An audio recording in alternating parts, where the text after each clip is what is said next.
Os trabalhadores da última hora. O reino dos céus é semelhante a um pai de família que saiu de madrugada a fim de aliciar trabalhadores para trabalhar em sua vinha. Tendo acertado com os trabalhadores que eles teriam uma moeda por sua jornada, os enviou à vinha.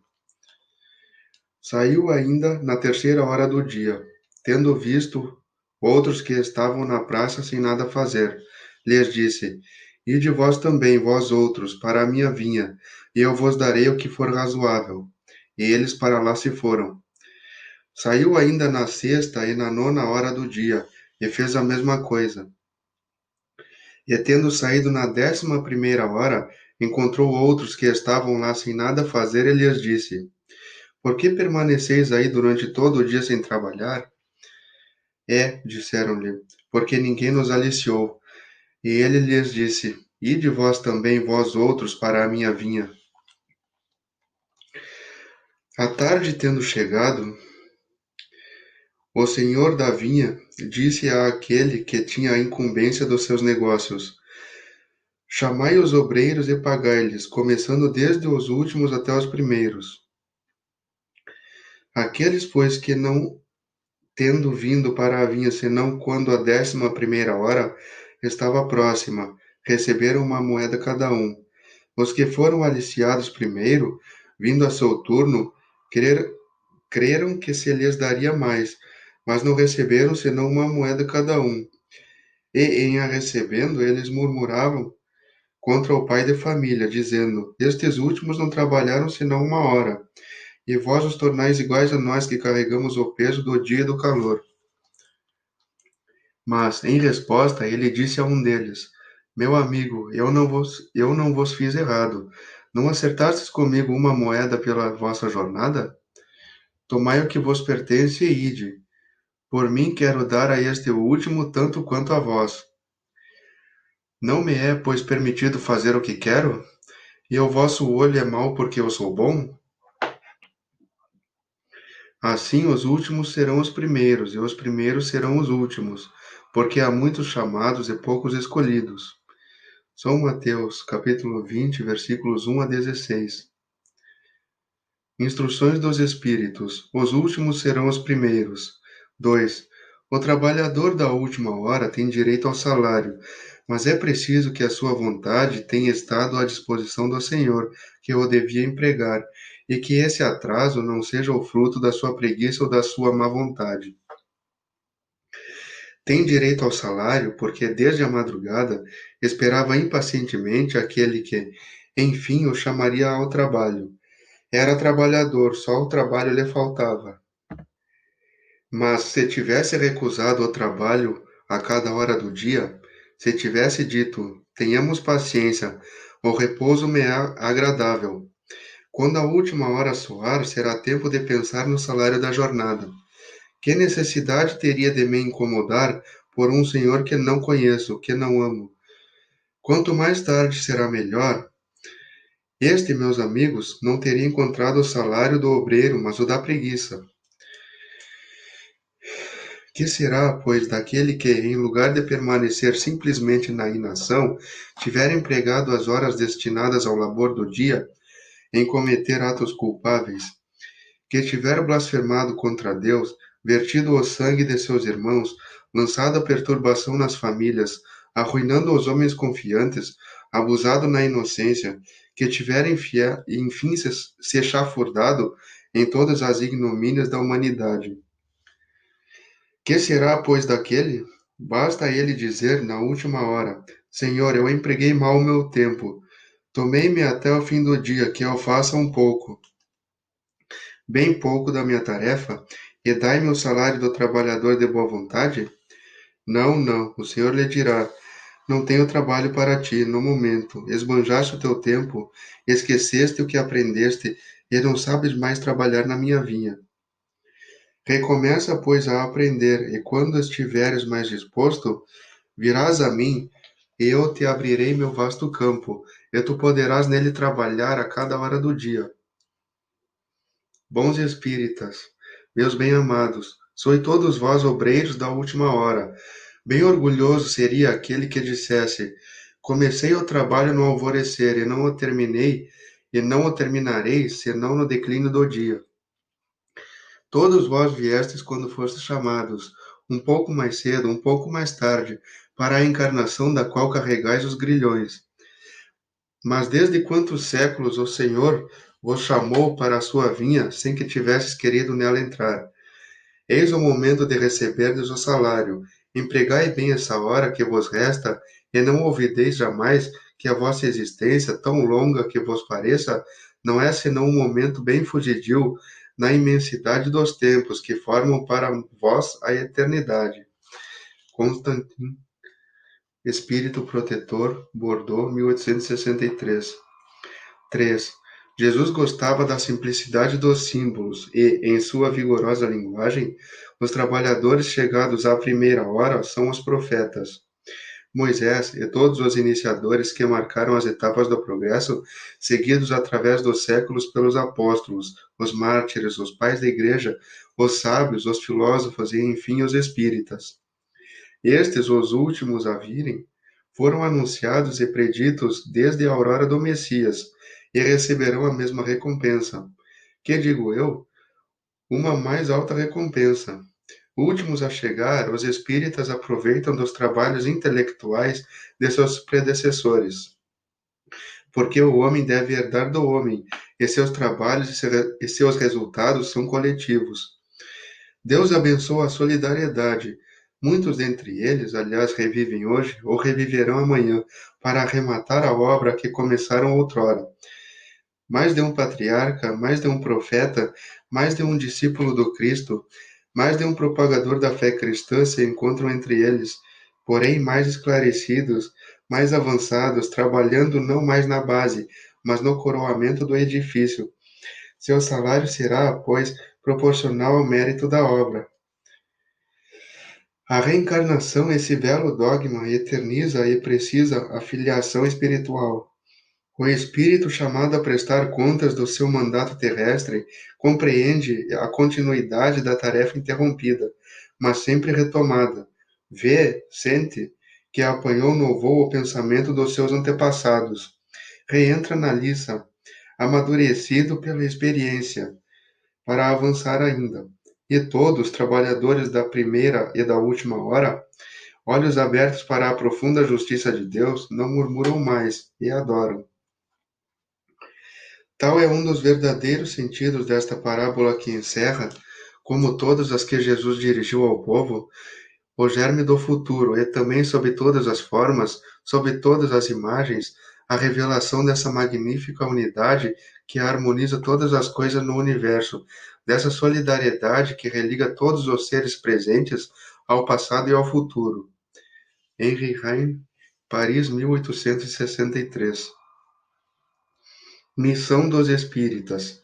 4. Não ouvis que já fermenta a tempestade que deve dominar o velho mundo e tragar do nada a soma das iniquidades terrestres? Ah, bendizei o Senhor, vós que haveis posto vossa fé em sua soberana justiça, e que novos apóstolos da crença revelada pelas vozes proféticas superiores, ide pregai o dogma novo da reencarnação e da elevação dos espíritos, segundo tenham bem ou mal cumprido suas missões, e suportado suas provas terrestres. Não vos amedronteis, as línguas de fogo estão sobre as vossas cabeças, ou melhor, sobre as vossas cabeças. Ó verdadeiros adeptos do Espiritismo, sois os eleitos de Deus, ide e pregai a palavra divina. A hora é chegada em que deveis sacrificar à sua propagação os vossos hábitos, os vossos trabalhos, as vossas ocupações fúteis. Ide e pregai, os espíritos do alto estão convosco. Certamente falareis a pessoas que não quererão escutar a voz de Deus, porque essa voz as chama sem cessar à abnegação. Pregareis o desinteresse aos ávaros, a abstinência aos dissolutos, a mansuetude aos tiranos domésticos, como aos déspotas. Palavras perdidas, eu o sei, mas que importa? É preciso regar com os vossos suores o terreno que deveis semear, porque ele não frutificará e não produzirá senão sob os esforços reiterados da enxada e da charrua evangélicas. Ide e pregai. Sim, vós todos, homens de boa fé, que credes na vossa inferioridade em olhando os mundos dispostos no infinito, parti em cruzada contra a injustiça e a iniquidade. Ide e destruir esse culto do bezerro de ouro, cada dia mais e mais invasor. Ide, Deus vos conduz. Homens simples e ignorantes, vossas línguas se soltarão, e falareis como nenhum orador fala. Ide e pregai, e as populações atentas acolherão com alegria as vossas palavras de consolação, de fraternidade, de esperança e de paz. Que importam as armadilhas que serão colocadas no vosso caminho? Só os lobos se prenderão nas armadilhas de lobos, porque o pastor saberá defender suas ovelhas contra os verdugos e moladores. Ide, homens grandes, diante de Deus, que mais felizes que São Tomé, crede sem pedir para ver, e aceitais os fatos da mediunidade, quando mesmo não tenhais conseguido jamais os obter em vós mesmos. Ide, o Espírito de Deus vos conduz. Caminha para a frente, pois falange imponente pela tua fé, e os grandes batalhões dos incrédulos se desvanecerão diante de ti, como as brumas da manhã, aos primeiros raios do sol nascente. A fé e a virtude que erguerá as montanhas, vos disse Jesus. Ou melhor, a fé é a virtude que erguerá as montanhas, vos disse Jesus. Todavia, mais pesados do que as mais pesadas montanhas, jazem no coração dos homens a impureza e todos os vícios da impureza. Parti, pois, com coragem para erguer essa montanha de iniquidades, que as gerações futuras não devem conhecer senão no estado de lendas, como não conheceis vós mesmos, senão muito imperfeitamente o período de tempo anterior à civilização pagã. Sim, as comoções morais e filosóficas vão se manifestar em todos os pontos do globo. A hora se aproxima em que a luz divina se apresentará sobre os dois mundos. E depois elevai a palavra divina, aos grandes que a desdenharão, aos sábios que dela pedirão prova, aos pequenos e aos simples que a aceitarão, porque será, sobretudo, entre os mártires do trabalho, essa expiação terrestre que encontrareis o fervor e a fé. Ide, estes receberão com cânticos de ação de graça, e cantando louvores a Deus, a consolação santa que lhe levais, e se inclinarão agradecendo o quinhão de suas misérias terrestres. Que a vossa falange se arme, pois, de resolução e de coragem. Mãos à obra, a charrua está pronta, a terra espera, é preciso trabalhar. Ide e agradecei a Deus pela tarefa gloriosa que vos confiou. Mas meditai que entre os chamados ao Espiritismo, muitos se extraviaram. Olhai a vossa rota e segui o caminho da verdade. Pergunta: se muitos dos chamados ao Espiritismo se extraviaram, por qual sinal se reconhece aqueles que estão no bom caminho? Resposta: vós os reconhecereis pelos princípios de verdadeira caridade que eles professarão e praticarão. Vós os reconhecereis pelo número das aflições às quais terão levado consolações. Vós os reconhecereis pelo seu amor ao próximo, pela sua abnegação, pelo seu desinteresse pessoal. Vós os reconhecereis, enfim, pelo triunfo de seus princípios, porque Deus quer o triunfo da sua lei. Aqueles que seguem suas leis são seus eleitos.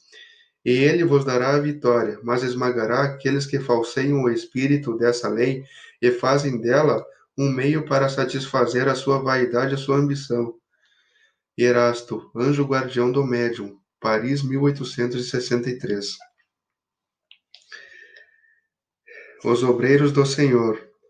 5. Atingiste o tempo do cumprimento das coisas, anunciando para o melhor. Atingistes o tempo do cumprimento das coisas, anunciado para a transformação da humanidade. Felizes serão aqueles que tiverem trabalhado na seara do Senhor, com desinteresse e sem outro móvel senão a caridade. Suas jornadas de trabalho serão pagas ao cêntuplo do que terão esperado.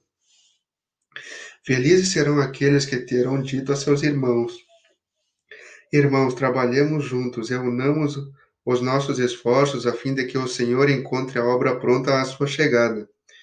Porque o Senhor lhes dirá: Vinde a mim, vós que sois bons servidores, vós que calastes os vossos ciúmes e as vossas discórdias para não deixar a obra prejudicada. Mas ai daqueles que, por suas dissensões, terão retardado a hora da colheita. Porque a tempestade virá e serão carregados no turbilhão. Eles gritarão: graça, graça, mas o Senhor lhes dirá: por que pedis graça, a vós que não tivestes piedade de vossos irmãos, e que recusastes lhes estender a mão, vós que esmagastes o fraco em lugar de o sustentar? Por que pedis graça, vós que procurastes a vossa recompensa nas alegrias da terra e na satisfação do vosso orgulho? Já recebestes a vossa recompensa, tal como a pretendestes. Não peçais mais. As recompensas celestes são para aqueles que não terão pedido as recompensas da terra. Deus faz neste momento o recenseamento dos seus servidores fiéis e marcou com o seu dedo aqueles que não têm senão a aparência do devotamento, a fim de que não usurpem o salário dos servidores corajosos, porque é aqueles que não recuarão diante de sua tarefa que vai confiar aos postos mais difíceis na grande obra de regeneração pelo Espiritismo. E estas palavras se cumprirão. Os primeiros serão os últimos, e os últimos serão os primeiros no reino dos céus. O Espírito de Verdade, Paris, 1862.